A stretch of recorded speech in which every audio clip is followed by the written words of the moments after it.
तो आज हम बात कर रहे हैं राजस्थान की एक रहस्यमयी जगह की, कुलधरा। हाँ, वो थार रेगिस्तान के बीचों बीच बसे खंडहर। बिल्कुल।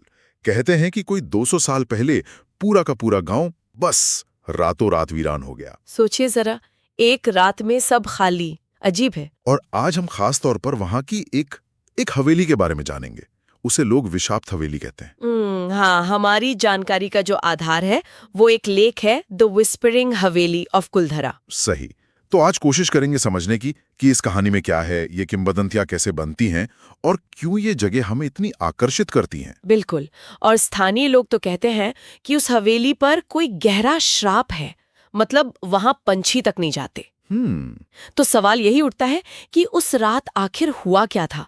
लेख भी इसी गुत्थी को सुलझाने की कोशिश करता है। तो लेख हमें ले जाता है साल 2022 में।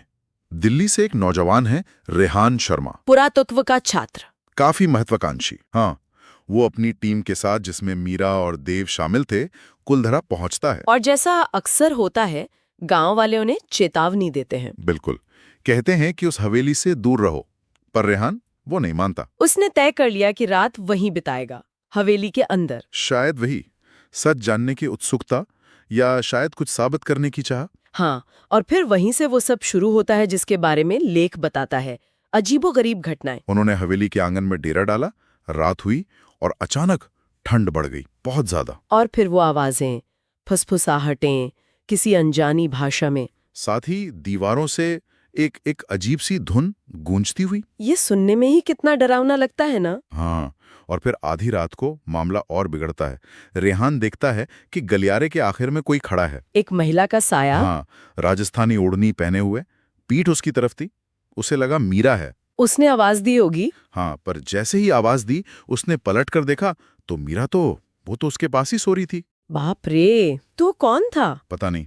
और ये तो बस शुरुआत थी। क्योंकि अगली सुबह टीम का एक सदस्य, देव, वो गायब हो जाता है। हाँ, उसका सारा सामान वहीं पड़ा है टेंट में, लेकिन वो खुद नहीं है। और फिर उन्हें दिखते हैं वो निशान जमीन पर, धूल पर घसीटे जाने के निशान, जो एक दरवाजे तक जा रहे थे। तहखाने का दरवाजा। जो पहले किसी ने देखा ही नहीं था शायद, या ध्यान नहीं दिया होगा, बंद था वो। और जब उन्होंने वो दरवाजा खोला, लेख कहता है कि खोलते ही बर्फीली हवा का एक तेज झोंका आया और वही धुन वो और तेज हो गई। और अंदर का नजारा तो भयानक था। खून से एक घेरा बना हुआ था। खून से? हाँ, और उसमें जानवरों और इंसानों की खोपड़ियां, हड्डियां बिखरी हुई थीं। ओफ। और दीवार पर ताजे खून से लिखा था देव का नाम। देव का नाम ताजे खून से? हाँ, और तभी उन्हें एक सिसकी सुनाई दी। एक औरत की आवाज कह रही थी, मुझे वापस छोड़ दो। यहाँ मतलब डर और जिज्ञासा का अजीब सा मेल दिखता है। ज़ाहिर है वो भागे होंगे। भागे, लेकिन लेख में ऐसा लिखा है जैसे कुलधरा उन्हें जाने नहीं दे रहा था, कोई रुकावट थी।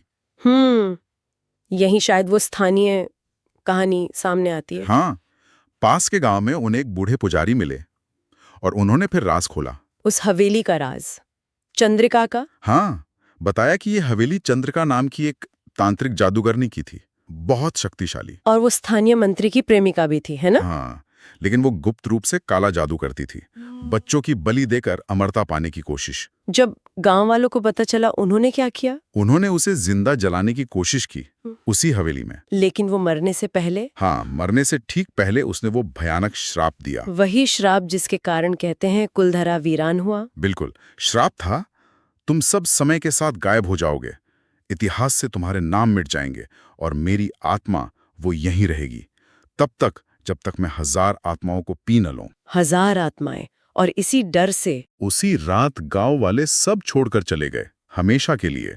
तो इस कहानी के हिसाब से चंद्रिका की आत्मा हवेली में लोगों को फंसाती रही। हाँ, वो उसके शिकार बन जाते थे और रेहान वो उसका 9 से 97वां शिकार था। 997?